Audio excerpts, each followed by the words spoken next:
Hola, hoy vamos a explorar a fondo un texto que se mete con algunas de las preguntas más, bueno, insistentes que se le hacen al cristianismo. Mm, La idea no es cerrar debates, sino más bien entender cómo esta fuente específica responde, ¿no? Objeciones sobre lógica, textos antiguos, ciencia. exacto. Son cuestionamientos que surgen una y otra vez, y lo interesante es ver el enfoque del material que tenemos. Analiza los supuestos detrás de las preguntas y los puntos centrales de la visión que describe. Bien, empecemos con una muy frecuente. Hay miles de religiones, entonces, ¿cómo puede el cristianismo decir que es el único camino? Sí. Suena, bueno, para muchos suena excluyente, ¿no? Incluso arrogante. ¿Y qué me dices de la gente súper sincera en otras fes? La fuente creo que menciona esa imagen de... Sí, la de distintos caminos subiendo la misma montaña. Es una imagen conocida. esa misma. Pero justamente el análisis que presenta el texto la cuestiona. Primero, dice que asumir que todas las religiones en el fondo son iguales, bueno, es un supuesto erróneo. ¿En qué sentido? Señala diferencias que considera radicales sobre la realidad última, o sea, quién es Dios o qué es lo fundamental. Y también sobre cuál es el problema humano y cuál la solución. No serían caminos a la misma montaña, sino, bueno, a destinos muy diferentes. Entiendo. O sea, las diferencias no serían de forma, sino de fondo. Eso plantea el texto.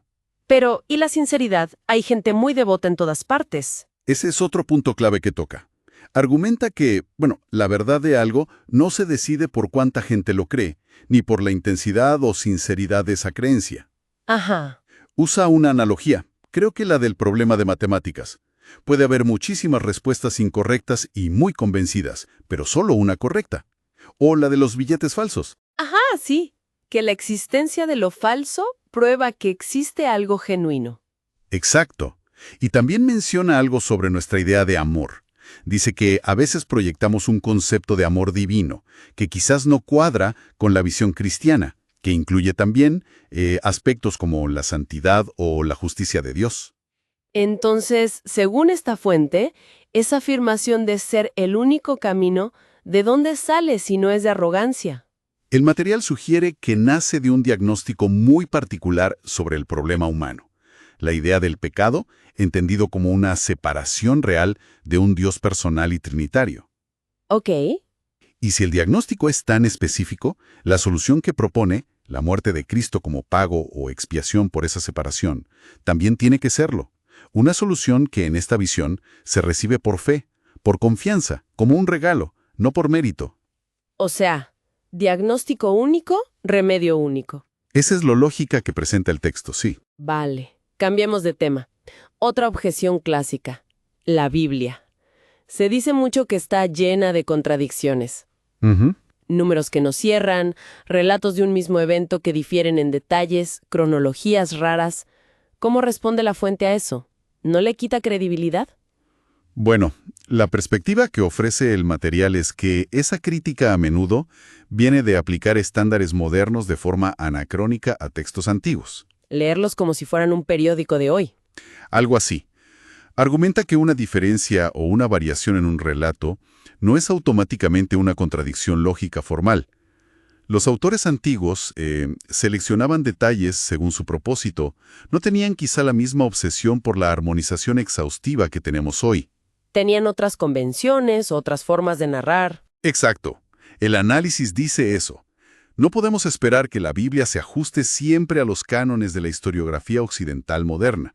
Usaban figuras literarias de su tiempo, hipérboles, metáforas, simbolismos. Ya. Y muchas de esas supuestas contradicciones, según este enfoque, se aclaran bastante si uno considera el contexto histórico, el cultural y sobre todo el género literario de cada parte. No se lee igual un poema que una crónica, ¿no? Claro. Pero, ¿dónde pone el límite la fuente? ¿Cómo distingue una simple diferencia de estilo de una contradicción real? Una que sí importaría. Buena pregunta. El texto hace una distinción importante.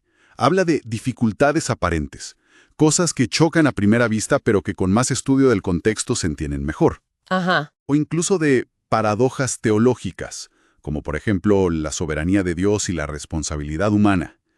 Ideas que parecen opuestas, pero que la teología cristiana sostiene que coexisten. Eso lo distingue de las contradicciones lógicas estrictas, del tipo A y no A al mismo tiempo y en el mismo sentido. Y sostiene que de esas últimas no hay, si se lee bien. Correcto. Sostiene que esas no se encuentran si se interpreta el texto adecuadamente, respetando su naturaleza. La clave que da es entender qué tipo de texto estamos leyendo antes de juzgarlo con criterios externos. Interesante.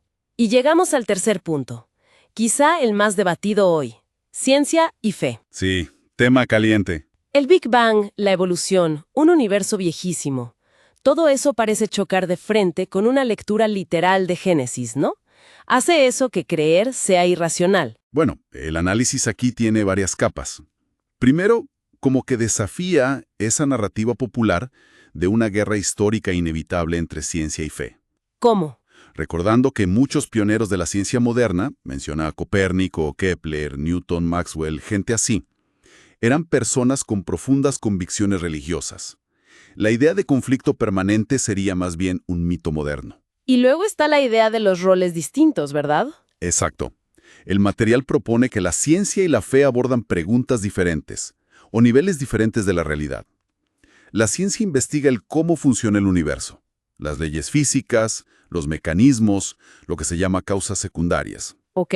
Mientras que la fe se enfocaría en el por qué último, el propósito, el significado, la existencia de una causa primera, o sea, Dios. Desde esta visión, las leyes que la ciencia descubre serían la manera en que Dios ordena y sostiene el mundo. No serían una alternativa a Dios, sino su modo de operar. Entonces, los mecanismos naturales no eliminarían a Dios, sino que serían su herramienta. Esa es una perspectiva que presenta el texto, sí. Y, aplicado a Génesis, ¿cómo se compatibiliza eso con la ciencia actual, según la fuente? Ahí el texto señala que dentro del propio cristianismo, considerado ortodoxo, hay diversas maneras de interpretar Génesis que son compatibles con los hallazgos científicos. Por ejemplo. Menciona algunas. Gente que ve los días de Génesis como largas eras geológicas, lo que llaman creacionismo de tierra antigua. Otros que entienden que Dios usó la evolución como su método creativo, la evolución teísta o creación evolutiva. Ah, ok. Y otros que leen Génesis no como un manual científico del cómo, sino como una estructura literaria, quizá poética o teológica, para enseñar verdades fundamentales sobre quién es Dios, quiénes somos nosotros y nuestra relación con Él. Es la llamada hipótesis del marco.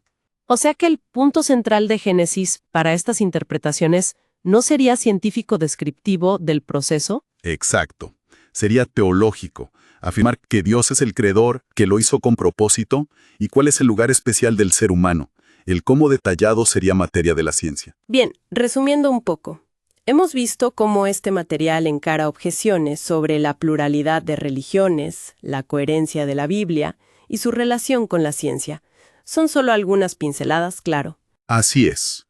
Lo que este análisis parece sugerir es que la fe que describe no es una fe ciega o irracional, sino una que invita al escrutinio y que desde su perspectiva ofrece respuestas razonadas. Fomenta seguir preguntando, ¿no? Usando tanto la mente como, bueno, el corazón. Y quizás una reflexión final que nos deja este material es: ¿qué tan conscientes somos de nuestros propios supuestos, de nuestros propios puntos de partida, al evaluar estas objeciones? Exacto.